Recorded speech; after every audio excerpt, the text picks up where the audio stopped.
Hello दोस्तों, नमस्कार। स्वागत है जीके मेनिया हिंदी में। दोस्तों आज हम आप लोगों के लिए फिर से जीके जीएस का प्रैक्टिस सेट लेकर आ गए हैं, जिसके अंतर्गत आप देखेंगे 50 most important static GK GS का क्वेश्चन, जो आने वाले किसी भी एग्जाम के दृष्टिकोण से काफ़ी ही महत्वपूर्ण रहेगा। दोस्तों इसमें सारे के सारे क्वेश्चन जो है सिलेक्टिव लिया गया है तथा आपको हर एक उस सेक्टर से क्वेश्चन देखने को मिलेगा जहां से एग्जाम में क्वेश्चन पूछी जाती है। तो चलिए दोस्तों जुड़ जाइए हमारे साथ। और इससे पहले दोस्तों अगर आपको ये वीडियो अच्छा लगे तो लाइक एंड शेयर कर दीजिएगा। चलिए दोस्तों प्रश्न की तरफ चलते हैं। पहला प्रश्न है दोस्तों, इनमें से कौन सा एक सबसे सरल एक्टिनाइड है? आपके पास जो ऑप्शन है दोस्तों, थोरियम, समरियम, यूरेपियम, इनमें से कोई नहीं।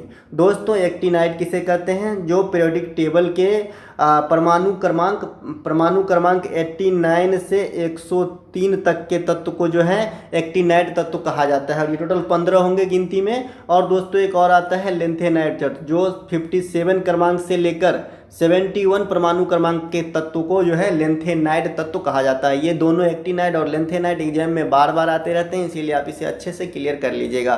तो दोस्तों इस क्वेश्चन के लिए right answer option number A, thorium जो है ये एक्टिनाइड श्रेणी के तत्व है। बाद बाकी समरियम, यूरोपियम ये सब लेंथेनाइड तत्व श्रेणी के जो है तत्व है। चलिए अगला क्वेश्चन देखते हैं दोस्तों। निम्नलिखित में से क्या भारत में सिविल सेवाओं की एक विशेषता है? ऑप्शन है दोस्तों पक्षपात, अस्थायी राजनीतिक कार्यकारी संबंध, तटस्थता एवं निष्पक्षता, इनमें से कोई नहीं।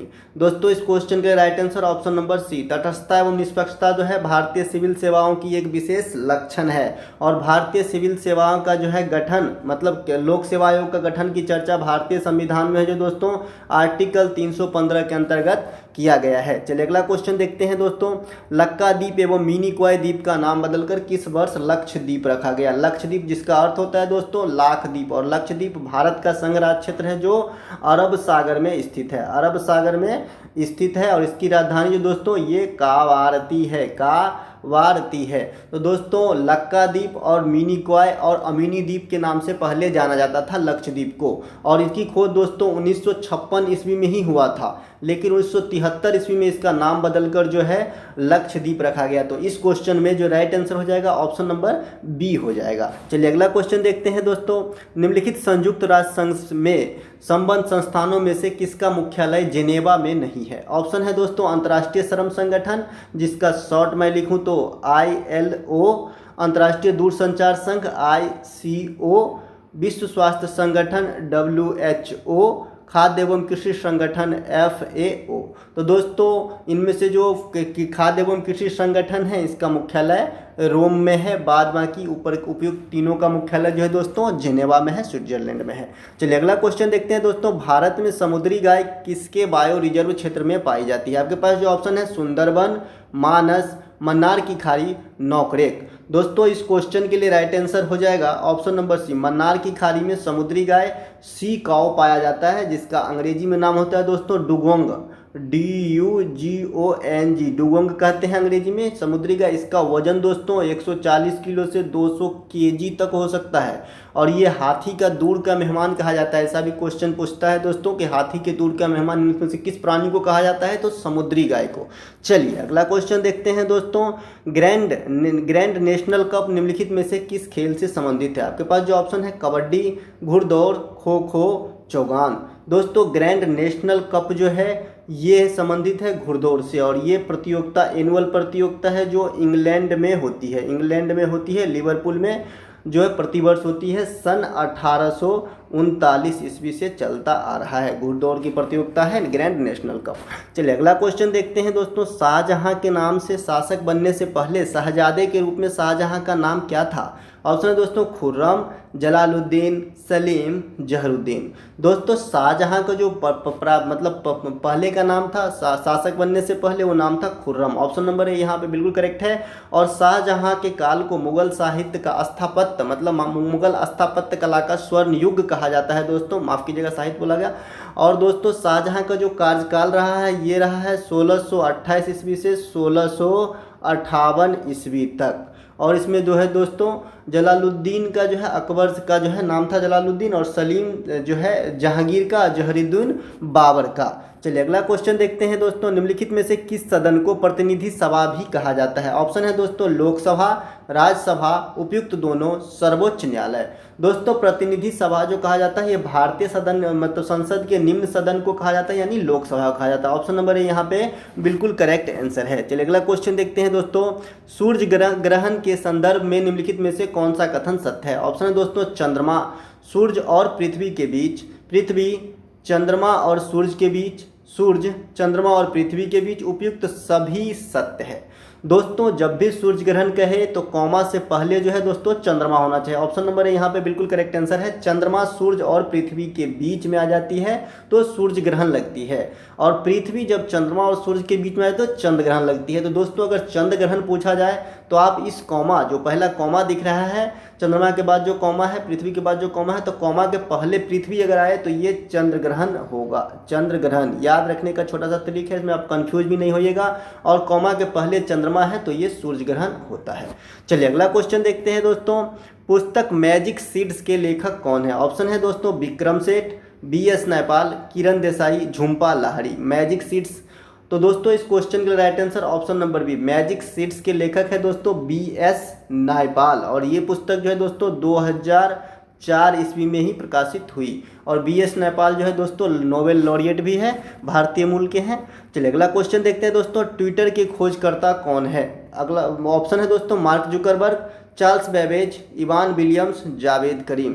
दोस्तों ट्विटर की जो खोज करता है ये है इवान विलियम्स, और ट्विटर की खोज जो है दोस्तों 2006 ईस्वी में हुआ था। इनके साथ और भी लोग संबद्ध थे, जैसे जैक डॉर्सी वगैरह भी थे। तो चलिए दोस्तों इसमें एक का ऑप्शन है इवान विलियम्स, तो यहाँ पे right answer option number C हो जाएगा। जबकि जावेद करीम दोस्तों जो है ये यूट्यूब के खोज करता है, चार्ल्स बेबेज कंप्यूटर के पिता, और मार्क जुकरबर्ग जो है इनको कौन नहीं जानता, फेसबुक के। चलिए अगला क्वेश्चन देखते हैं दोस्तों, जब अम्ल धातुओं के साथ प्रतिक्रिया करता है तो क्या मुक्त होता है? ऑप्शन है दोस्तों carbon dioxide, oxygen, carbon monoxide, hydrogen. दोस्तों जब भी अम्ल धातुओं के साथ प्रतिक्रिया करता है तो मुक्त होने वाली जो गैस है ये है हाइड्रोजन। ऑप्शन नंबर डी यहाँ पे बिल्कुल करेक्ट आंसर है। चलिए अगला क्वेश्चन देखते हैं दोस्तों, विश्व शिक्षक दिवस कब मनाया जाता है? ऑप्शन है दोस्तों 5 सितंबर, 5 नवंबर, 5 अक्टूबर, 5 दिसंबर। दोस्तों विश्व शिक्षक दिवस वर्ल्ड टीचर्स डे जो है ये 5 अक्टूबर को मनाया जाता है। ऑप्शन नंबर सी यहाँ पे बिल्कुल करेक्ट आंसर है। जबकि राष्ट्रीय टीचर्स डे जो दोस्तों 5 सितंबर को मनाया जाता है एस राधा कृष्णन के जन्मदिन के अवसर पे। चलिए अगला क्वेश्चन देखते हैं दोस्तों, मदुरई शहर निम्नलिखित में से किस नदी के किनारे स्थित है? मदुरई शहर ऑप्शन है कावेरी, तुंगभद्रा, पेन्नार, बेगई। दोस्तों मदुरई शहर जो स्थित है ये है बेगई नदी के किनारे स्थित। ऑप्शन नंबर डी यहाँ पे बिल्कुल सही आंसर होगा।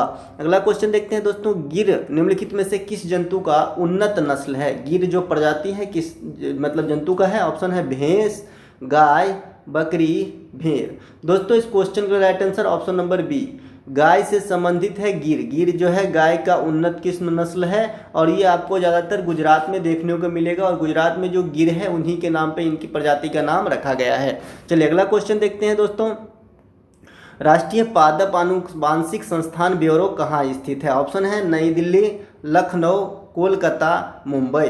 दोस्तों इस क्वेश्चन के लिए राइट आंसर हो जाएगा ऑप्शन नंबर ए, नई दिल्ली में स्थित है राष्ट्रीय पादप आनुवांशिक संस्थान ब्यूरो। ऑप्शन नंबर ए यहाँ पे राइट आंसर होगा। अगला क्वेश्चन देखते हैं दोस्तों, वर्तमान में संयुक्त राष्ट्र संघ के महासचिव एंटोनियो गुटेरस किस क्रमांक के महासचिव है? दोस्तों वर्तमान में जो संयुक्त राष्ट्र संघ के महासचिव है एंटोनियो गुटेरस, जो पुर्तगाली मूल के हैं, और ये 2017 से इस पद पे आसीन है। तो ये कितने नंबर का जो है महासचिव है? ऑप्शन है दोस्तों 5वां, 8वां, 9वां, 10वां।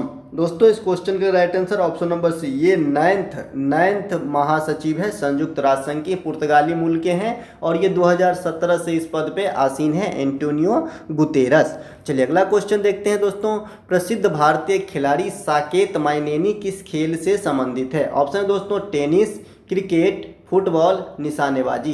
दोस्तों साकेत माइनेनी जो है भारतीय खिलाड़ी हैं, और ये टेनिस के प्रोफेशनल खिलाड़ी हैं। ऑप्शन नंबर ए यहाँ पे बिल्कुल करेक्ट आंसर होगा। चलिए अगला क्वेश्चन देखते हैं दोस्तों, क्षेत्रफल की दृष्टि से भारत के तीसरा सबसे बड़ा राज्य कौन सा है? ऑप्शन है दोस्तों राजस्थान, मध्य प्रदेश, महाराष्ट्र, उत्तर प्रदेश। दोस्तों इस क्वेश्चन के लिए राइट आंसर हो जाएगा ऑप्शन नंबर सी। क्षेत्रफल के दृष्टि से तीसरा सबसे बड़ा राज्य जो है दोस्तों ये महाराष्ट्र होगा। क्षेत्रफल के दृष्टि से सबसे बड़ा भारतीय राज्य जो है दोस्तों राजस्थान 1 नंबर पे, 2 नंबर पे दोस्तों अभी भी मध्य प्रदेश है, 3 नंबर पे महाराष्ट्र है और 4 नंबर पे उत्तर प्रदेश है। जबकि जनसंख्या की दृष्टि से पहले नंबर पे जो है उत्तर प्रदेश होगा। चलिए अगला क्वेश्चन देखते हैं दोस्तों। चंबल नदी पर बने निम्नलिखित बांधों में से कौन सा बांध राजस्थान में नहीं है? ऑप्शन है दोस्तों कोटा बैराज, जवाहर सागर बांध, राणा प्रताप सागर बांध, गांधी सागर बांध। दोस्तों सभी के सभी बांध जो है ये चंबल नदी पे ही बना है, जो मतलब जो राजस्थान में नहीं वो चुनना है, तो ऑप्शन नंबर डी यहाँ पे राइट आंसर हो जाएगा। गांधी सागर बांध मुख्य रूप से जो है दोस्तों ये मध्य प्रदेश में स्थित है। चलिए अगला क्वेश्चन देखते हैं दोस्तों। सिंधु घाटी सभ्यता का सबसे महत्वपूर्ण लक्षण क्या था? ऑप्शन है दोस्तों ईंटों से बनी इमारत, प्रथम सही कमान, धर्मस्थल, कला और वास्तुकला। दोस्तों सिंधु घाटी सभ्यता में तो अनेक लक्षण थे महत्वपूर्ण, लेकिन सबसे महत्वपूर्ण जो है इनको शहरी सभ्यता इंगित करते हैं, तो ये है ईंटों से बनी इमारत। पकी हुई ईंटों से बनी इमारत बनी थी दोस्तों सिंधु घाटी की सभ्यता में, जो बताते हैं कि एक सुदृढ़ विकसित शहरी सभ्यता थी। चलिए अगला क्वेश्चन देखते हैं दोस्तों। अंटार्कटिका में अनुसंधान करने के लिए भारत सरकार द्वारा संस्थापित अनुसंधान केंद्र का नाम क्या है? ऑप्शन है दोस्तों, ऑप्शन है यमुनोत्री, उत्तरी गंगोत्री, दक्षिण गंगोत्री, इनमें से कोई नहीं। दोस्तों इस क्वेश्चन के लिए राइट आंसर हो जाएगा ऑप्शन नंबर सी, दक्षिण गंगोत्री। अंटार्कटिका में स्थित भारत का प्रयोगशाला है, और भी है भारती भी है और मैत्री भी है, तो आप कहीं ये भी रहे तो ये भी आंसर होगा। चलिए अगला क्वेश्चन देखते हैं दोस्तों। कृषि एवं ग्रामीण साख की आवश्यकता को पूरा करने के लिए नाबार्ड की स्थापना किस समिति के अनुसार हुआ था? दोस्तों नाबार्ड, तो ऑप्शन है दोस्तों शिवरामन समिति, आबिद हुसैन समिति, अशोक मेहता समिति, राजा चलैया समिति। दोस्तों इस क्वेश्चन के right answer option number A, Sivaraman समिति के अनुशंसा के अनुसार पर दोस्तों 12 जुलाई 1982 को नाबार्ड की स्थापना हुई, जिसकी हेडक्वार्टर दोस्तों हेडक्वार्टर जो है ये है मुंबई में है इनके हेडक्वार्टर नाबार्ड का। चलिए दोस्तों ये शिवरामन समिति हो गया, ऑप्शन नंबर ए यहाँ पे करेक्ट आंसर हो जाएगा। चलिए अगला क्वेश्चन देखते हैं दोस्तों। और एक चीज़ और बता दोस्तों, नाबार्ड का जो वर्तमान में अध्यक्ष हैं ये हैं हर्ष कुमार भानवाला। आप अगर करेंट हर्ष कुमार भानवाला, ये 2013 ईस्वी से ही इस पद पे आसीन है। चलिए अगला क्वेश्चन देखते हैं दोस्तों। निम्नलिखित में से एल्युमिनियम का एक मुख्य अयस्क है? ऑप्शन है दोस्तों लिग्नाइट, हेमाटाइट, बॉक्साइट, मोनाजाइट। दोस्तों एल्युमिनियम का जो ओर है इन सबों में से तो ये है बॉक्साइट, ऑप्शन नंबर सी यहाँ पे बिल्कुल करेक्ट आंसर है। जबकि लिग्नाइट एक प्रकार का जो है दोस्तों ये कोयला है, हेमाटाइट लोहा का एक प्रमुख अयस्क है, मोनाजाइट जो है थोरियम का अयस्क है। चलिए अगला क्वेश्चन देखते हैं दोस्तों। निम्नलिखित में से किस भारतीय राज्य की सीमा भारत और बांग्लादेश के सीमा से मिलती है? ऑप्शन दोस्तों पश्चिम बंगाल, असम, त्रिपुरा, उपयुक्त सभी। दोस्तों भारत का राज्य जो सीमा है पश्चिम बंगाल से मिलते हैं, और भी राज्य हैं लेकिन इस उपयुक्त सभी है। ऑप्शन नंबर डी यहाँ पे बिल्कुल करेक्ट आंसर है। पश्चिम बंगाल की भी सीमा मिलती है, असम का भी और त्रिपुरा का भी। चलिए अगला क्वेश्चन देखते हैं दोस्तों। भारत के संविधान के अनुच्छेद 12 से 35 किससे संबंधित है? ऑप्शन दोस्तों नीति निषेध तत्व, मौलिक कर्तव्य, मौलिक अधिकार, नागरिकता। दोस्तों 12 से 35 तक के जो आर्टिकल को कवर करते हैं ये है मौलिक अधिकार, और मौलिक अधिकार को भारतीय संविधान के अंतर्गत भाग 3 में रखा गया है, जबकि नीति निर्देशक तत्व को दोस्तों भाग 4 में रखा गया है, और ये कंज्यूम करते हैं 36 से 51 तक के आर्टिकल को।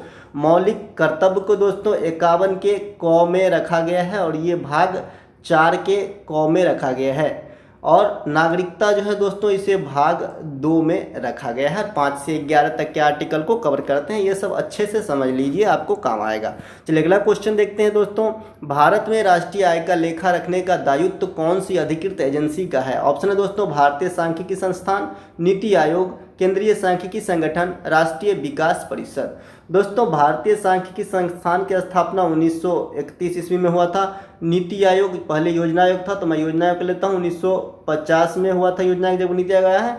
केंद्रीय सांख्यिकी संगठन दोस्तों 1951 में, और राष्ट्रीय विकास परिषद 1952 में। तो दोस्तों इस क्वेश्चन के लिए राइट आंसर हो जाएगा ऑप्शन नंबर सी, केंद्रीय सांख्यिकी संगठन जो है भारतीय राष्ट्रीय आय का लेखा जोखा रखने वाली संस्था है, जबकि नीति आयोग या योजना आयोग का जो काम था दोस्तों ये है योजना को बनाना। और योजना को समग्र रूप से जो पारित करने का काम है ये है राष्ट्रीय विकास परिषद का, जबकि भारतीय सांख्यिकी संगठन जो है एक शोध संस्थान है जो कलकत्ता में स्थित है। बाद बाकी इन सब का मुख्यालय दिल्ली में स्थित है। चलिए अगला क्वेश्चन देखते हैं दोस्तों, निम्नलिखित में से कौन सा नृत्य आंध्र प्रदेश राज्य से संबंधित है? ऑप्शन है दोस्तों डांडिया, डंडारिया, खेल गोपाल, घूमर। दोस्तों ये नृत्य जो आंध्र प्रदेश से है ये है डंडारिया। ऑप्शन नंबर बी यहाँ पे बिल्कुल करेक्ट आंसर हो जाएगा, जबकि डांडिया जो दोस्तों ये गुजरात से है और खेल गोपाल असम से है दोस्तों, असम से, और घूमर राजस्थान से है। चलिए अगला क्वेश्चन देखते हैं दोस्तों, निम्नलिखित में से कौन ओजोन परत को नष्ट करता है? ऑप्शन दोस्तों सल्फर, क्लोरीन, सिलिकॉन, कार्बन। दोस्तों ओजोन परत जो हमारे लिए बहुत ही अत्यंत उपयोगी है दोस्तों, क्योंकि ये सूर्य से आने वाली पराबैंगनी किरणों को रोककर हमें रक्षा करती है, तो इसको जो नष्ट पहुंचा रही है ये है chlorine gas. Option number B यहाँ पे बिल्कुल करेक्ट आंसर होगा, CFC क्लोरोफ्लोरोकार्बन। तो नाम से स्पष्ट है ये भी क्लोरीन की कुछ ना कुछ बात है उसमें भी, क्लोरोफ्लोरोकार्बन में, तो यहाँ पे क्लोरीन आंसर होगा। चलिए अगला क्वेश्चन देखते हैं दोस्तों, बादामी प्रथा प्रतिस्थापित करने से पहले बादामी चालुक्यों ने अपनी राजधानी कहाँ स्थापित की थी? Dot dot dot. ऑप्शन है दोस्तों पट्टाकल, बीजापुर, हुबली, एहोल। दोस्तों इस क्वेश्चन के लिए राइट आंसर हो जाएगा ऑप्शन नंबर डी, एहोल में स्थापित किया था। और दोस्तों ये जो है चालुक्य वंश के प्रतापी राजा आप भी जानते होंगे पुलकेशिन द्वितीय, एहोल मतलब ये चालुक्य वंश से ही संबंधित है। ऑप्शन नंबर डी यहाँ पे बिल्कुल करेक्ट आंसर हो जाएगा। चलिए अगला क्वेश्चन देखते हैं दोस्तों, भारत में प्रचलित मध्याह्न भोजन योजना निम्नलिखित में से किस मंत्रालय के अधीन है? ऑप्शन दोस्तों सामाजिक न्याय और अधिकारिता मंत्रालय, गृह मंत्रालय, मानव संसाधन विकास मंत्रालय, समाज कल्याण मंत्रालय। दोस्तों मध्याह्न मिड डे मील जो है भारत में 1995 ईस्वी से ही चलती आ रही है, अभी भी एक्टिव है ये योजना, और इसके अंतर्गत प्राथमिक और लघु माध्यमिक विद्यालय के जो बच्चे हैं इनको दोपहर का भोजन जो है निःशुल्क दिया जाता है सरकार की तरफ से। और ये योजना जो है ये मंत्रालय के अधीन है, मानव संसाधन विकास मंत्रालय। ऑप्शन नंबर सी यहाँ पे बिल्कुल करेक्ट आंसर हो जाएगा। चलिए अगला क्वेश्चन देखते हैं दोस्तों, अगला क्वेश्चन है वे दर्रा जो सिक्किम को तिब्बत से जोड़ते हैं, जिसे 1962 में बंद करने के बाद 2006 में पुनः खोल दिया गया। ऑप्शन है दोस्तों नाथुला दर्रा, जलेपला दर्रा, माना दर्रा, रोहतांग दर्रा। दोस्तों इस क्वेश्चन के लिए right answer option number A, Nathula दर्रा, जो भारत चीन युद्ध के बाद 1962 ईस्वी में क्लोज कर दिया गया था और 2006 में इसे तत्कालीन प्रधानमंत्री के द्वारा पुनः खोल दिया गया। ऑप्शन नंबर ए यहाँ पे बिल्कुल करेक्ट आंसर है। चलिए अगला क्वेश्चन देखते हैं दोस्तों, निम्नलिखित धातुओं में से सबसे अधिक प्रतिक्रियाशील कौन है? ऑप्शन है दोस्तों तांबा, कैल्शियम, लोहा, जिंक। दोस्तों इस क्वेश्चन के लिए राइट आंसर हो जाएगा ऑप्शन नंबर बी, इनमें से जो कैल्शियम है सबसे अधिक अभिक्रियाशील है। ऑप्शन नंबर बी यहाँ पे बिल्कुल करेक्ट आंसर हो जाएगा। चलिए अगला क्वेश्चन देखते हैं दोस्तों, निम्नलिखित ग्रैंड स्लैम में से किसको रोनाल्ड ग्रॉस टाइटल भी कहा जाता है? ऑप्शन है दोस्तों Australian open, French open, Wimbledon, American open. दोस्तों इस ऑप्शन में जो चारों नाम मेंशन है ये टेनिस के महाकुंभ प्रतियोगिता है, बहुत बड़े स्तर पे होते हैं, विश्व लेवल की प्रतियोगिता है ये। तो सबसे पहले जो साल के शुरुआत में होता है 1 नंबर पे ये जो है ऑस्ट्रेलियन ओपन, फिर 2 नंबर पे फ्रेंच ओपन होते हैं, उसके बाद 3rd नंबर आता है विंबलडन का, और 4थे नंबर पे यानी साल के लास्ट में जो है अमेरिकन ओपन होता है। तो दोस्तों इस क्वेश्चन के लिए राइट आंसर जिसे रोनाल्ड ग्रॉस टाइटल भी कहा जाता है ये है French Open. Option number B यहाँ पे बिल्कुल करेक्ट आंसर हो जाएगा। चलिए अगला क्वेश्चन देखते हैं दोस्तों, निम्न देशों में से उसकी राजधानियों में से कौन सा युग्म गलत है? ऑप्शन दोस्तों Switzerland Geneva, Austria Vienna, Denmark Copenhagen, Philippines Manila. दोस्तों इस क्वेश्चन का राइट आंसर ऑप्शन नंबर है, स्विट्जरलैंड की राजधानी जेनेवा ना होकर दोस्तों स्विट्जरलैंड की राजधानी वर्न है, वर्न। चलिए अगला क्वेश्चन देखते हैं दोस्तों, लेजर प्रिंटर में निम्नलिखित में से कौन सा एक लेजर के रूप में प्रयुक्त होता है? ऑप्शन दोस्तों डाई लेजर, अर्धचालक लेजर, गैसीय लेजर, इनमें से कोई नहीं। दोस्तों इस क्वेश्चन के लिए right answer option number B, अर्धचालक लेजर का प्रयोग होता है लेजर प्रिंटर में। ऑप्शन नंबर बी यहाँ पे बिल्कुल करेक्ट आंसर है। चलिए अगला क्वेश्चन देखते हैं दोस्तों, मानव भूगोल में क्रियाशीलता का सिद्धांत किसने प्रतिपादित किया था? ऑप्शन है दोस्तों बेरोज, हम्बोल्ट, जेबुन्स, इरेस्टोनीज। दोस्तों इस क्वेश्चन के right answer option number C, जेबुन्स के द्वारा मानव भूगोल में क्रियाशीलता का सिद्धांत दिया गया, जबकि भूगोल का पिता दोस्तों इरेस्टोनीज को ही कहा जाता है। ऑप्शन नंबर डी नहीं होके ऑप्शन नंबर सी यहाँ पे राइट आंसर होगा। चलिए अगला क्वेश्चन देखते हैं दोस्तों, मैलेट शब्द निम्नलिखित में से किस खेल से संबंधित है? ऑप्शन है दोस्तों गोल्फ से, पोलो से, शतरंज से या कबड्डी से। दोस्तों मैलेट शब्द जो है यह गोल्फ से संबंधित है। ऑप्शन नंबर ए यहाँ पे बिल्कुल करेक्ट आंसर हो जाएगा। चलिए अगला क्वेश्चन देखते हैं दोस्तों, मानव शरीर में लगभग कितने प्रतिशत नमक की मात्रा पाई जाती है। ऑप्शन है दोस्तों 0.4%, 0.004%, 1% या 7%। दोस्तों इस क्वेश्चन के लिए right answer option number A हो जाएगा। मानव शरीर में शरीर के वजन का लगभग 0.4% जो है लवण या नमक कहिए जो मानव शरीर में पाया जाता है, जबकि 7% जो आप देख रहे हैं यह है रक्त, खून। चलिए अगला क्वेश्चन देखते हैं दोस्तों, आधुनिक भारत के संदर्भ में किसे भारत का प्रथम देशभक्त राजकुमार कहा गया। ऑप्शन है दोस्तों मीर जाफर, सिराजुद्दौला, मीर कासिम, हेनसांग।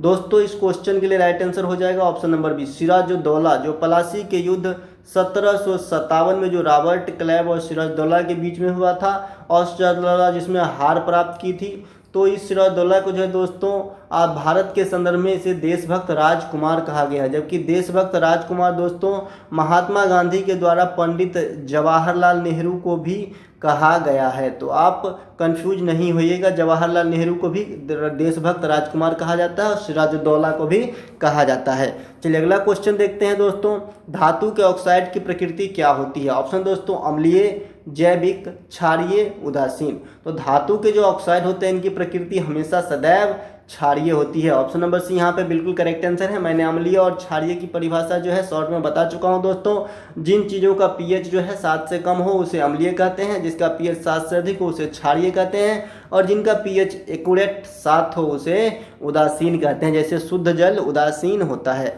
चलिए अगला क्वेश्चन देखते हैं दोस्तों, सूर्य में किस तत्व की अधिकतम उपस्थिति है। ऑप्शन है दोस्तों हाइड्रोजन, ऑक्सीजन, आर्गन, क्रिप्टन। दोस्तों सूर्य में जो अधिकतम पाई जाती है ये है हाइड्रोजन तत्व। ऑप्शन नंबर ए यहाँ पे बिल्कुल करेक्ट आंसर है। और सूर्य में जो है नाभिकीय संलयन की अभिक्रिया होती है, संलयन की अभिक्रिया होती है, जिससे हमें ऊर्जा की प्राप्ति होती है। चलिए अगला क्वेश्चन देखते हैं दोस्तों, तेल और प्राकृतिक गैस ONGC का मुख्यालय कहाँ है। ऑप्शन है दोस्तों लखनऊ में, शिमला में, देहरादून में, हैदराबाद में। दोस्तों इस क्वेश्चन के लिए राइट आंसर हो जाएगा ऑप्शन नंबर सी, देहरादून में ONGC का मुख्यालय है। और इसके वर्तमान में जो MD है और अध्यक्ष कहिए दोस्तों ये है AK हजारिका। AK हजारिका इसके वर्तमान जो है MD है और ये पब्लिक सेक्टर की कंपनी है और ये महारत्न कंपनी है भारत सरकार के अंतर्गत। महारत्न कंपनी का दर्जा प्राप्त है इसे ONGC को और ये पेट्रोलियम से संबंधित है। इसका मुख्यालय है देहरादून में है। चलिए अगला क्वेश्चन देखते हैं दोस्तों,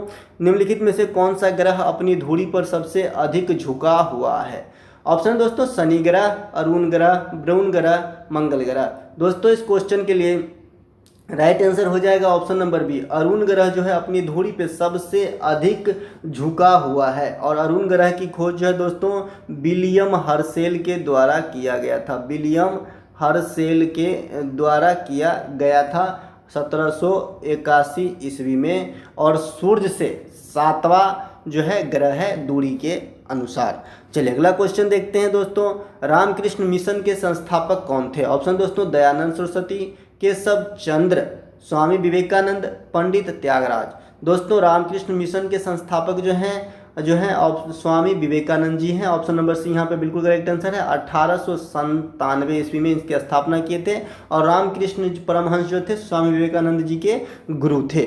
चलिए अगला क्वेश्चन देखते हैं दोस्तों, कांगसावती परियोजना निम्नलिखित में से किस राज्य में स्थित है। ऑप्शन दोस्तों कर्नाटक, उड़ीसा, झारखंड, पश्चिम बंगाल। दोस्तों कांगसावती परियोजना जो है ये पश्चिम बंगाल का एक प्रमुख परियोजना है और ये कांगसावती नदी पर ही स्थित है। कांगसावती नदी भी है इसी पर स्थित है कांगसावती परियोजना पश्चिम बंगाल में। चलिए अगला क्वेश्चन देखते हैं दोस्तों, गामा किरणें के संदर्भ में क्या सत्य है। ऑप्शन है दोस्तों उच्च ऊर्जा इलेक्ट्रॉन, निम्न ऊर्जा प्रोटॉन, कम ऊर्जा इलेक्ट्रॉन, विद्युत चुंबकीय तरंग। दोस्तों गामा किरण जो है उदासीन होता है, इस पर कोई चार्ज ना होता है, ना निगेटिव ना पॉजिटिव। तो यहाँ पे right answer option number D हो जाएगा। गामा किरण उच्च भेदन क्षमता वाली विद्युत चुंबक तरंग है। ऑप्शन नंबर डी यहाँ पे बिल्कुल करेक्ट आंसर है। चलिए अगला क्वेश्चन देखते हैं दोस्तों, अधिकतर प्रकाश संश्लेषण की क्रिया पत्ता के किस भाग में संपन्न होता है। दोस्तों प्रकाश संश्लेषण जिसके द्वारा पौधा अपना खाना बनाते हैं और हमें ऑक्सीजन की प्राप्ति होती है। तो दोस्तों किस भाग में जो है पत्ता के किस भाग में अधिकतर संपन्न होती है प्रकाश संश्लेषण की क्रिया, तो ऑप्शन है दोस्तों निचला भाग, मध्य भाग, ऊपरी भाग, इनमें से कोई नहीं। दोस्तों इस क्वेश्चन के लिए राइट आंसर हो जाएगा ऑप्शन नंबर बी, मध्य भाग में अधिकतर प्रकाश संश्लेषण की क्रिया संपन्न होती है। प्रकाश संश्लेषण के लिए क्लोरोफिल की अनिवार्यता जो है आवश्यक है। चलिए अगला क्वेश्चन देखते हैं दोस्तों। भारतीय संविधान के अंतर्गत मौलिक अधिकार के संदर्भ में निम्नलिखित में से कौन सा कथन गलत है? ऑप्शन है दोस्तों यह भाग 3 में उल्लेखित है, यह भाग 3 में उल्लेखित है, यह किसी विशेष परिस्थिति में परिवर्तनीय है, इसकी संख्या 7 है, उपयुक्त सभी गलत है। दोस्तों इस क्वेश्चन के लिए right answer option number C, मौलिक, इसकी संख्या जो है दोस्तों अब 7 नहीं, अब सिर्फ 6 रह गया है, क्योंकि 44वां संविधान संशोधन 1978 में जो है संपत्ति के अधिकार को मौलिक अधिकार से हटा दिया गया है। तब से मौलिक अधिकार की संख्या अब केवल 6 ही बच गए हैं भारतीय संविधान में, और ये भाग 3 में रखा गया है, यह सही लिखा गया है। और ये किसी विशेष परिस्थिति में परिवर्तनीय है, यह भी सही है। अगर राष्ट्रीय आपात वगैरह लगा हो, किसी भी आपातकाल में जो है इसको जो है बदलाव किया जा सकता है इनमें संसद के द्वारा। चलिए अगला क्वेश्चन देखते हैं दोस्तों, राष्ट्रपति के द्वारा, माफ़ कीजिएगा। अगला क्वेश्चन है दोस्तों, और इस वीडियो का यह लास्ट क्वेश्चन है। अगर आपको अच्छा लगे तो लाइक एंड शेयर जरूर कर दीजिएगा दोस्तों। तो चलिए दोस्तों क्वेश्चन देखते हैं। किसी परिस्थिति तंत्र में ऊर्जा प्रवाह के बारे में निम्न में से कौन सी श्रृंखला सही है? ऑप्शन है दोस्तों उत्पादक, अपघटक, उपभोक्ता। अपघटक, उपभोक्ता, उत्पादक, उत्पादक, उपभोक्ता, अपघटक, उपभोक्ता, उत्पादक, अपघटक। दोस्तों इस क्वेश्चन के लिए right answer option number C हो जाएगा। पहले उत्पादन फिर उपभोग करेगा, देन अपघटन हो जाएगा। ऑप्शन नंबर सी यहाँ पे बिल्कुल करेक्ट आंसर है। चलिए दोस्तों आशा करते हैं कि आपको ये वीडियो अच्छा लगा होगा। मिलते हैं एक नए वीडियो के साथ।